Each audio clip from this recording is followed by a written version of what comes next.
नमस्कार नमस्कार नमस्कार दोस्तों। तो स्वागत है आपका अपने प्यारे से YouTube चैनल फौजी लाइफस्टाइल पर। तो कैसे हो आप सब?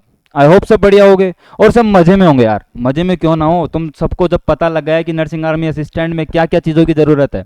अब बात आती है, देखो छोटी सी चीज़ें तुम्हें बताने वाला हूँ मैं। और क्या क्या चीज़ें तुम्हारी, जैसे तुम्हें ज़रूरतों का पता लग गया है कि तुम्हारे नर्सिंग असिस्टेंट के पेपर के लिए किन किन चीज़ों की ज़रूरत है, कैसे कैसे तुम्हें आगे बढ़ना होगा उस पेपर के लिए। अब बात आती है कि पढ़ाई की। देखो क्या पढ़ना है और क्या नहीं पढ़ना। आज मैं हर एक चीज लेके आया हूं कि तुम्हें ये चीज तो पढ़नी ही है नर्सिंग असिस्टेंट के पेपर के लिए। ठीक है दोस्तों, तो ये स्लाइड है, मैंने ऑफिशियल साइट से उठाई है और इस स्लाइड के अंदर तुम्हें यहाँ दिख रहा होगा कि क्या क्या चीजें आपको चाहिए और क्या नहीं चाहिए। तो सबसे पहली चीज है, अब यहां देखने को मिल रहा होगा कि सिलेबस क्या है तुम्हारा। देखो हर एक पॉइंट निकाल के लाया हूं मैं अलग तरीके से। हर एक पॉइंट आपको अलग अलग देखने को मिलेगा कि जीके के अंदर कौन से सब्जेक्ट भाई कौन कौन से टॉपिक्स आ रहे हैं तुम्हारे, फिजिक्स के अंदर कौन से टॉपिक्स आ रहे हैं, मैथ के अंदर कौन से टॉपिक्स आ रहे हैं। सारी चीजें एक जगह यहां पर मिलने वाली हैं दोस्तों। मैं यहां पर आगे बढ़ता हूं सीधा नॉर्मली। अब आगे बढ़ते हुए यहां पर पता लग रहा होगा आप सभी को कि कहां पर क्या है। सबसे पहले मैंने तुम्हें कल बताया था कि आपके पेपर में कितने क्वेश्चंस आने वाले हैं, कितने, हर टॉपिक का अलग अलग बताया था कि जीके के अंदर कितने क्वेश्चंस होंगे, फिजिक्स के अंदर कितने होंगे। देखो जीके के अंदर नॉर्मली 10 क्वेश्चंस होंगे दोस्तों। कितने होंगे? 10 क्वेश्चंस होंगे। नॉर्मली जीके के अंदर होंगे 10 क्वेश्चंस, मैथ के अंदर होंगे 5 क्वेश्चन, फिजिक्स के 5, बायोलॉजी के 15 और केमिस्ट्री के 15। आप सभी को पता है कि एक क्वेश्चन 4 नंबर का होगा, 10 क्वेश्चन के 40 नंबर, 15 क्वेश्चन के 60 नंबर, 5 क्वेश्चन के 20 नंबर। तो यहां पर आप सभी को मैं नंबर बता देता हूं कैसे कैसे क्या होगा कि जीके के आपके पास होंगे 40 नंबर, मैथ के आपके पास होंगे 5 और 20 नंबर, फिजिक्स के आपके पास होंगे 20 नंबर, बायोलॉजी के 60 और केमिस्ट्री को मिला के 60। टोटल मिला के कुल मिला के आपके पास 200 नंबर का पेपर होगा। कितने नंबर का पेपर होगा दोस्तों? 200 नंबर का। आगे बढ़ते हैं। नॉर्मली आपको मिलेंगे कितने क्वेश्चन? 50 क्वेश्चन। हर क्वेश्चन 4 नंबर का और 50 क्वेश्चन के हिसाब से 200 नंबर आपके पास मिलने को मिलेंगे। ठीक है दोस्तों, आगे बढ़ते हैं और देखते हैं कि जीके के सिलेबस क्या है अपने पास। अब देखो साफ सीधी बात है भाई, जीके की ये चीज तो तुम्हें पता है कि जीके बहुत बड़ी जीके है। इंडिया जीके आ रही है, ऐसी नहीं है कोई स्टेट की जीके, क्योंकि देखो ये सेंट्रल की जॉब है और सेंट्रल की जॉब है तो जीके तो आपको सारी पढ़नी पड़ेगी। अब जब जीके आपको सारी पढ़नी पड़ेगी तो आपको पता होना चाहिए कि जीके के टॉपिक्स क्या क्या हैं। देखो मैं तो ये कहता हूँ कि जीके सारी पढ़ो तो ही अच्छा है। वैसे खैर सब कुछ आपको मिल ही जाएगा। यहाँ पे बात आती है कि जीके के अंदर आपको पढ़ना क्या क्या है। जीके के अंदर आपको पढ़ने को मिलेगा दोस्तों, सबसे पहली चीज आपके भाई की कैंडिडेट्स की अवेयरनेस, मतलब कि नॉर्मली आपको पता होना चाहिए कि भाई कैसे कैसे आपको क्या क्या काम करने आने चाहिए सब कुछ। और इंडिया और नेबरिंग कंट्रीज की हिस्ट्री, कल्चर, जियोग्राफी और उनकी पर्सनैलिटीज, यानी कि उनके अंदर जो मेन मेन आदमी है ना उनके, कि भाई वहाँ का प्रेसिडेंट कौन है, वहाँ का प्राइम मिनिस्टर कौन है, वहाँ के जो मुख्य कार्यकर्ताएं हैं, जो भी अच्छे अच्छे मतलब कि जो लोग हैं जो वहाँ काम करते हैं, उन सब का पता होना जरूरी है। इंडिया का तो स्पेशली पता होना ही जरूरी है। इनके साथ साथ उनकी नेबरिंग कंट्रीज, जैसे कि अपने को पता है कि पाकिस्तान अपना नेबरिंग कंट्री, अपना पड़ोसी देश है। इसके अलावा श्रीलंका, इसके अलावा भाई बांग्लादेश हो गया। इन सभी देशों के आपको पता होना चाहिए कि इनके जो साथ साथ कि इनके जो मेन मेन आदमी कौन है, इनकी हिस्ट्री, इनका इतिहास क्या है, कल्चर और ज्योग्राफी क्या क्या है। अगली बात आती है एब्रिवेशंस का पता होना चाहिए, उनके खेलों का पता होना चाहिए, नेशनल खेल और इंटरनेशनल खेल। अब बात आती है जैसे नेशनल खेल इंडिया की बात आती है कि हर एक स्टेट का अलग अलग कोई वो नहीं होता कि नेशनल खेल होता है, वैसे ही अलग बात आती है कि इंटरनेशनल खेल। जैसे इंटरनेशनल खेल सबको पता है, हॉकी है, क्रिकेट है, फुटबॉल है, इन सब का पता होना चाहिए, इन सब के कप्तानों का पता होना चाहिए, सबका पता है।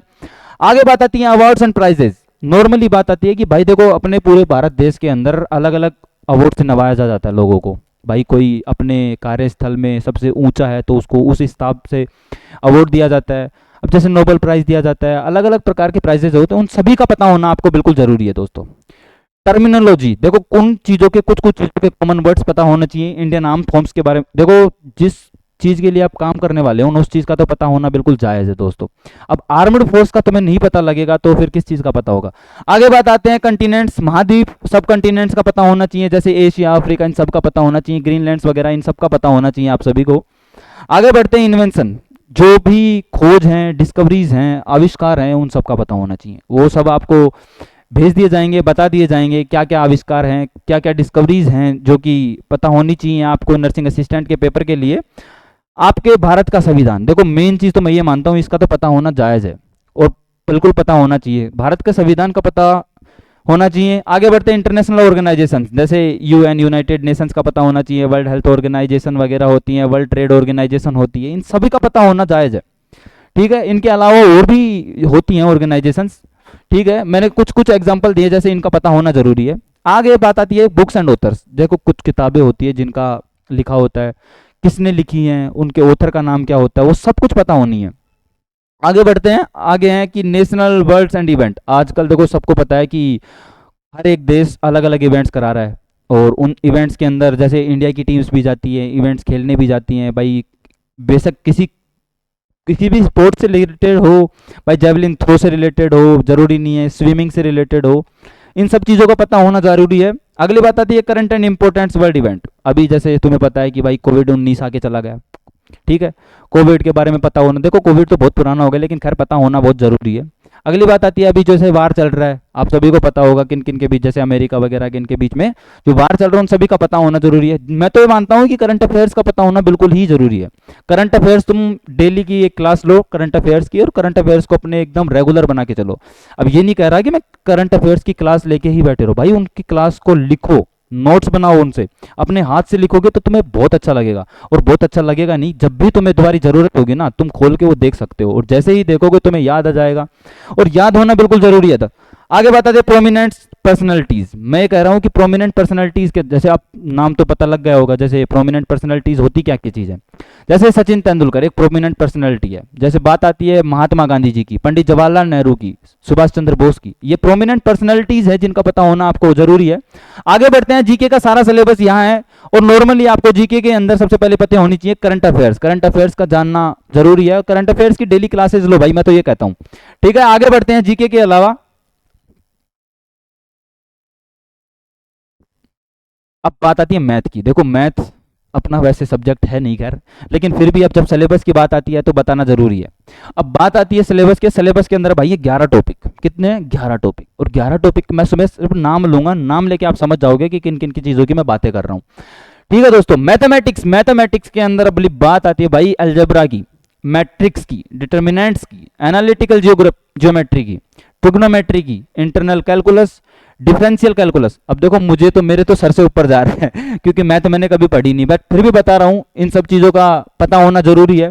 Probability and statics. अब किसी भाई को हिंदी में समझ में नहीं आ रहा होगा तो भाई मैं बस यही काम कर सकता हूँ, गलती हो गई मैंने इंग्लिश में लेके आ गया, लेकिन फिर भी अगर आपको हिंदी में चाहिए तो आप कमेंट कर देना, मैं आपको ये पीपीटी प्रोवाइड करा दूंगा, टेलीग्राम पे आपके शेयर कर दी जाएगी। ठीक है, तो fundamental and arithmetical operations, number systems पता होने चाहिए, मेजरमेंट जो कि होता है, और area, volume and surface area, इन सब का पता होना चाहिए। देखो मैथ का होगा इतना ही, अब इतना बता दिया वो बहुत है यार। आगे बढ़ते हैं, और अगला सब्जेक्ट अपना कौन सा है भाई, अगला सब्जेक्ट पकड़ते हैं फिजिक्स। देखो बहुत ही शानदार सब्जेक्ट है, वैसे क्वेश्चंस खैर 5 ही हैं, लेकिन देखो पढ़ना तुम्हें बहुत कुछ पड़ेगा इसमें। अब 5 क्वेश्चंस के लिए कितना माथापची करनी पड़ेगी वो तो तुम्हें दिखाता हूँ मैं, कितनी माथापची पड़ेगी। देखो नॉर्मली यहाँ पर दिखा रहा होगा कि physical properties, states of matter, यहाँ समझ में नहीं आएगा, इन सब के पॉइंट्स बना के ले आया हूँ मैं, एक एक पॉइंट आपको बताया जाएगा। आगे आगे बढ़ते हैं, दिखाता हूँ मैं तुम्हें। ये देखो भाई, हर एक पॉइंट है, और हर एक पॉइंट ऐसे ऐसे दर्शाया गया है कि ये चीज़ तो तुम्हें आनी ही चाहिए। अब नॉर्मली बात आ रही है यहाँ पर फिजिक्स की, और फिजिक्स कह रहा है कि भाई physical properties and states of matter तुम्हें पता होनी चाहिए। ठीक है, क्या पता होनी चाहिए, physical properties and states of matter. ये शायद मेरे को लग रहा है कि कहीं ना कहीं ये स्टेट्स ऑफ मैटर करके फिजिक्स में चैप्टर आता है, केमिस्ट्री में चैप्टर आता है, बट फिर भी यहाँ दिया रखा है। ठीक है, इसके अलावा तुम्हें पता होना चाहिए मास का, वेट का, volume, density and specific gravity. ठीक है दोस्तों, स्पेसिफिक ग्रेविटी वगैरह का पता होने चाहिए। एंड इसके बाद प्रिंसिपल एंड ऑफ आर्किमिडीज, ये सब जो टॉपिक है ना शायद ये आते हैं अपने mechanical properties of fluid and mechanical properties of solid, एक फिजिक्स के अंदर चैप्टर है।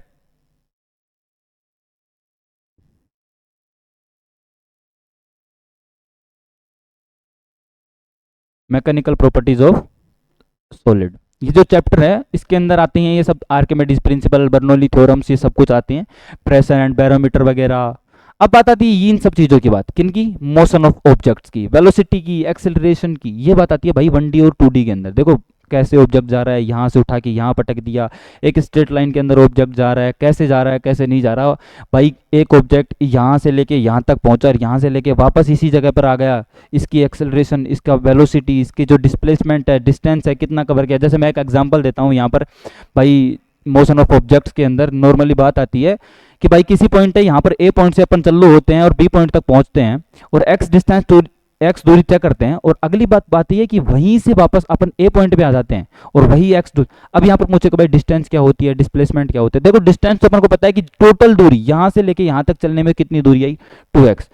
और डिस्प्लेसमेंट डिस्प्लेसमेंट भाई यहाँ से लेके अपन तो कुछ चले ही नहीं भाई, वहां पर जहां से निकले वहीं पहुंच गए तो भाई दूरी तो कुछ चली ही नहीं, जीरो डिस्प्लेसमेंट। तो ये बात आती है। आगे बढ़ते हैं, फोर्स एंड मोशन के मोमेंटम के ऊपर आती है न्यूटन स्लोप मोशन, ये तो नॉर्मली चैप्टर्स के नाम है। और ये पैरेललोग्राम ऑफ फोर्सेस, एंड इसके बाद आती है stability and equilibrium of the bodies, ये अपन शायद रोटेशनल मोशन में पढ़ते हैं।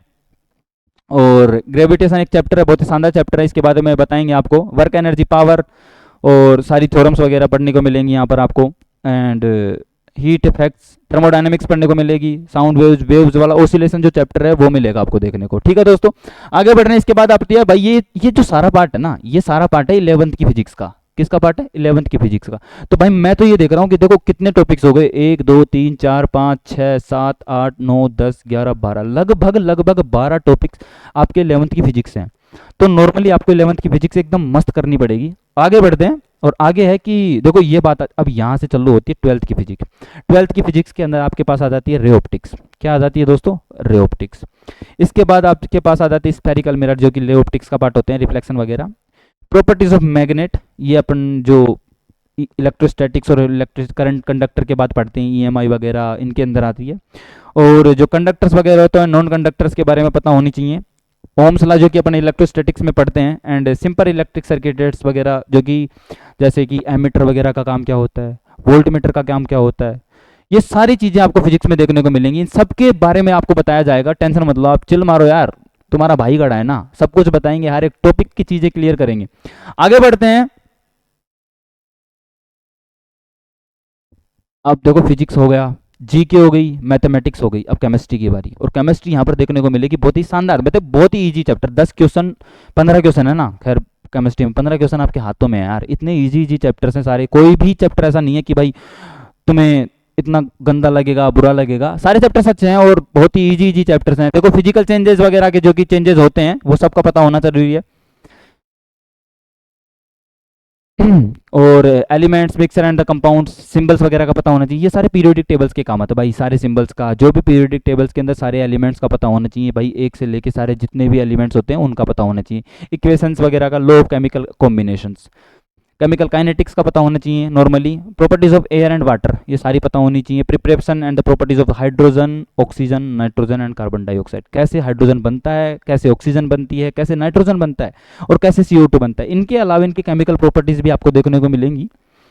एसिड बेसिस वगैरह, सारे साल्ट्स वगैरह देखने को मिलेंगे। कार्बन और कार्बन की कुछ फॉर्म्स जैसे C2H6 वगैरह हो गई, इथेन हो गई, मीथेन हो गई, मीथेन की वैलेंसी कितनी होती है, सब कुछ मीथेन के बारे में, इथेन के बारे में। इनके अलावा कार्बन वगैरह, सारे जो कार्बन के कंपाउंड्स होते हैं वो आपको देखने को मिलेंगे इनके अंदर। अगली बात आती है नेचुरल एंड आर्टिफिशियल फर्टिलाइजर्स। देखो नेचुरल फर्टिलाइजर अपना खाद हो गया, देखो साफ सीधी बात है, अपने जो भी गाय भैंस का गोबर होता है वो खाद, ये एक नेचुरल फर्टिलाइजर है। इसके अलावा आपको बात आती है आर्टिफिशियल फर्टिलाइजर्स की। आर्टिफिशियल फर्टिलाइजर्स जैसे अपन खेतों में देते हैं, यूरिया, DAP वगैरह, यूरिया देना। इनके अलावा जैसे पोटेशियम क्लोराइड वगैरह, ये कुछ जो साल्ट फर्टिलाइजर्स होते हैं जो कि आर्टिफिशियली बनाए जाते हैं खेतों में देने के लिए, खेतों में नहीं, कहीं भी जहाँ इनकी ज़रूरत पड़े वहाँ लगाने के लिए। इनके अलावा एलिमेंट्री आइडिया, सारे एलिमेंट्स मैंने बताया, तुम्हें पीरियोडिक टेबल का पता होना चाहिए। इनके अलावा तुम्हें स्ट्रक्चर ऑफ एटम यानी कि एटॉमिक्स का पता होना चाहिए। एटॉमिक्स का मतलब एटॉमिक स्ट्रक्चर नामक जो चैप्टर है, यहाँ पर N, L, M वगैरह जो सीरीजेज होती हैं, सब सेल्स होती हैं, सेल्स होती हैं, कहाँ ऑर्बिट होता है, बोर के मॉडल, सारे पोस्टुलेट्स तुम्हें पढ़ने को मिलेंगे। अब बात आती है atomic equivalent and molecular weights. भाई जैसे कि भी कोई भी ऑब्जेक्ट हो, जैसे CH4 है, इसका मोलिकुलर वेट कितना होगा, भाई कार्बन का 12 हो गया, 4 मिला के इधर 4 ये हो गया, ऐसे करके 16 मोलिकुलर वेट, ये टोटल इन सब का पता होना चाहिए। अगली बात आती है वैलेंसी, हर चीज़ की वैलेंसी का पता होना चाहिए, कौन सा जो कंपाउंड है वो अपना ऑक्टेट फॉलो कर रहा है, नहीं कर रहा, उसके बाद उसकी वैलेंसी क्या होगी, इन सब चीज़ों का पता होना चाहिए। केमिस्ट्री का सिलेबस इतना है, देखो तुम्हें दिख गया होगा यहाँ पर।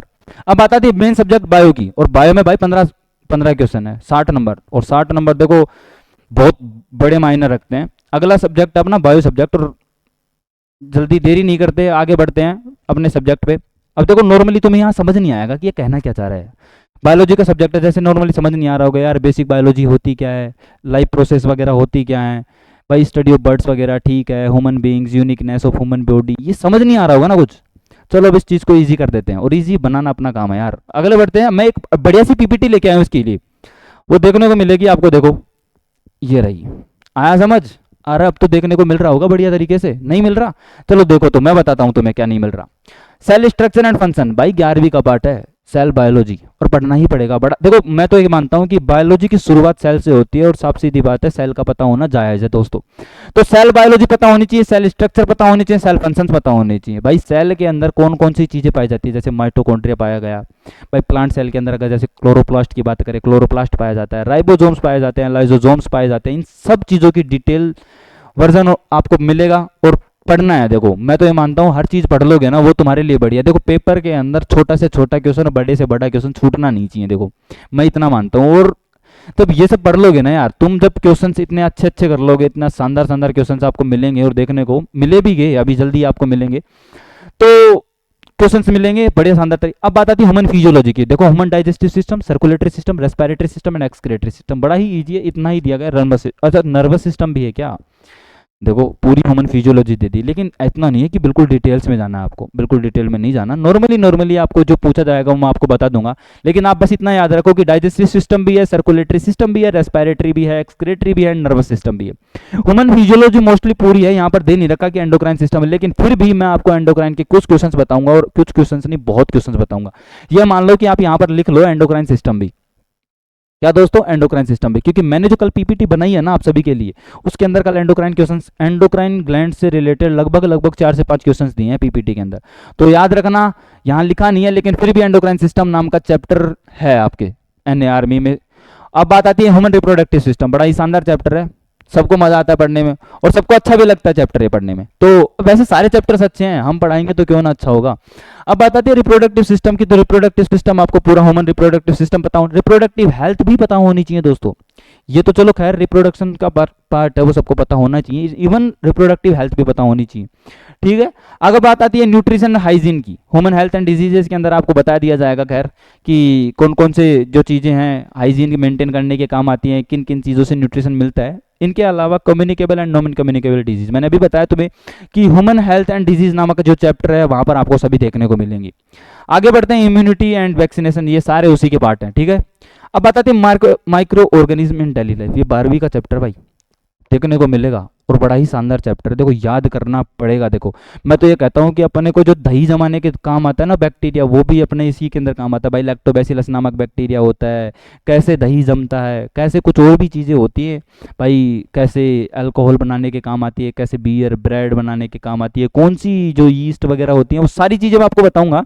आगे बढ़ते हैं, जेनेटिक्स का पता होना जरूरी है, जेनेटिक्स आपको पता है कि कहाँ है, हेरिडिटी वगैरह। इसके बाद ब्लड ग्रुप, देखो ब्लड ग्रुप तो मैं आपको सर्कुलेटरी सिस्टम के अंदर सारे बता दूंगा। कहाँ बता दूंगा? सर्कुलेटरी सिस्टम के अंदर सारे ब्लड ग्रुप्स का पता लग जाएगा कि कौन सा ए होता है ब्लड ग्रुप, कौन सा बी होता है, कौन सी इनके अंदर शुगर्स पाई जाती है, कौन सा ए बी ब्लड ग्रुप होता है, कौन सा ब्लड ग्रुप ओ होता है, सारे ब्लड ग्रुप्स की जानकारी आपको दे दी जाएगी। इसके बाद आता है हेल्थ एंड हाइजीन, वही बात आती है भाई साहब न्यूट्रिशन एंड हाइजीन, यहाँ बात आती है हेल्थ एंड हाइजीन, तो मैं आपको सारे करवा दूंगा। देखो सारे सब्जेक्ट हो गए भाई, फिजिक्स हो गई, केमिस्ट्री हो गई, बायोलॉजी हो गई, सब कुछ हो गया। अब बात आती है यहाँ पर नॉर्मली चीज़ मैं तुम्हें बताने वाला हूँ, देखो सारे सब्जेक्ट हो गया, एक पीपीटी थी, यहाँ पर कुछ सबसे पहली चीज़ मैं बताने वाला हूँ, यहाँ पर कुछ लिखा हुआ है, और बड़ा ही शानदार नोट लिख दिया है। वैसे किसी को समझ में नहीं आया होगा, मैं बताता हूँ वो नोट क्या लिखा हुआ है। नोट लिखा हुआ है ये, अब भाई इस नोट को पढ़ो। नोट कहता है कि नोट कर रहा है कि the above syllabus is not a comprehensive list of topics, जो आपको जो टॉपिक्स दिए गए हैं ना, वो ऐसा नहीं है कि जो आपको टॉपिक्स दिए गए उसी के अंदर से पेपर आएगा। भाई साहब ये लाइन लिखी हुई है कि questions are also design to test the knowledge of the current events and such matters of every day, at times questions may be asked other than the about topics but definitely within the syllabus. बात आती है कि syllabus के अंतर्गत ही आपसे question पूछे जाएंगे, लेकिन इसके अलावा मेन चीज ये देखो कि भाई जो सिलेबस तुम्हें बताया गया है ना, ऐसा नहीं है कि इसी के अंदर से मतलब, अरे यार टेंशन क्यों ले रहे हो भाई, इनके कहने से क्या होता है, हम करवाएंगे ना, टेंशन मत लो। तुम्हारा भाई खड़ा है तब तक कोई टेंशन लेने की जरूरत नहीं है। और बात आती है कि ये मे भी वगैरह लगाने की कि इनके अलावा कुछ क्वेश्चन पूछे, नहीं पूछे जाएंगे यार, सिलेबस दिया है इसी में से क्वेश्चन पूछे जाएंगे। अब बात खत्म करते हैं यहां से और आगे बढ़ते हैं अपने मेन टॉपिक के ऊपर।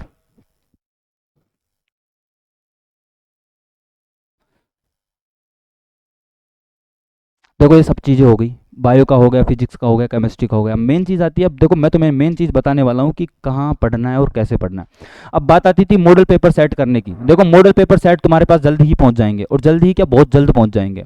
मैंने वीडियो बना दी है मॉडल पेपर्स की, और मॉडल पेपर्स आपके पास बड़े शानदार शानदार क्वेश्चन, मैंने अभी कहा ना कि आपको एंडोक्राइन सिस्टम से क्वेश्चन दिया, मैंने ही पीपीटी बनाई है, और बड़ी शानदार पीपीटी बनाई, तुम देख के यार खुश हो जाओगे। और रही बात, देखो कैसे पढ़ना है, क्या पढ़ना है और कब पढ़ना है, देखो टाइमिंग वो तो देखो तुम्हें निकालना पड़ेगा। कैसे पढ़ना है वो मैं बताऊंगा, कब पढ़ना है, कितना पढ़ना है यार वो आप पे डिपेंड करता है। मैं तो ये कहता हूँ कि लगभग लगभग 7 से 8 घंटे निकालो भाई पढ़ने के लिए। देखो ये तो मिनिमम टाइम तुम्हें देना ही पड़ेगा यार, अगर तुम इतना टाइम नहीं दे पा रहे हो ना, देखो पेपर्स बड़े ही पास हैं भाई, जून के अंदर पेपर्स होने वाले हैं शायद तुम्हारे, तो करो यार, कुछ तो करो, मेहनत करो, जोर लगा दो, अपना पूरा जी जान लगा दो, और ये पेपर निकाल दो यार। बड़ा ही ईजी पेपर है और बड़े शानदार तरीके से निकाल दोगे। देखो देश की सेवा करना और आर्मी वालों की सेवा करना ये तुम्हारा फर्ज है, और तुम करोगे, और मुझे विश्वास है तुम पर, तुम करोगे। तो आज के लिए बस इतना ही, धन्यवाद आप सभी का, शुक्रिया। और अगर आपको कहीं भी कमी दिखे ना, और कहीं भी कुछ चीज़ों की आपको लगे कि सर ये नहीं बताया, इन चीज़ों के और सब्जेक्ट्स थे और टॉपिक्स थे, सर ये नहीं बताया, कहीं भी कुछ भी कमी दिखे आप कमेंट करना, आपके कमेंट का आंसर मिलेगा। आप कमेंट इवन ना भी करो तो आपको पता है कि कहाँ क्वेश्चन पूछने, इंस्टाग्राम पे मैसेज कर देना, आप सभी को आंसर मिल जाएंगे दोस्तों। धन्यवाद, आज के लिए इतना ही, राम राम भाई।